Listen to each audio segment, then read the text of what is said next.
कर लिया, लेकिन आप लोग ये जानते हो कि उस यूट्यूब पे कमेंट्स और ये सब चीज़ों से मुझे कितनी तकलीफ़ हुई होगी, मैं मेंटली कितनी डिप्रेस्ड हुई होंगी।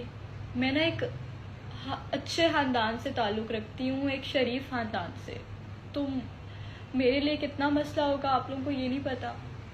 मेरे बहुत से रिश्तेदार, मतलब आधे से ज़्यादा रिश्तेदार मेरे बैरूनी ममालिक में सेटल्ड हैं। एक छोटी सी गलती पे तो अल्लाह भी माफ़ कर देता है। आप तो इंसान हैं, आप लोग क्या माफ़ नहीं कर सकते?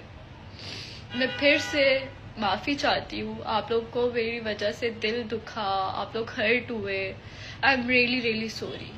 माफ़ कर दे मुझे, और उम्मीद है आप लोग भी मुझे माफ़ कर देंगे, क्योंकि आप लोगों का दिल बड़ा है। बस इतना ही कहना था मुझे। अल्लाह हाफिज़, अपना ख्याल रखिएगा।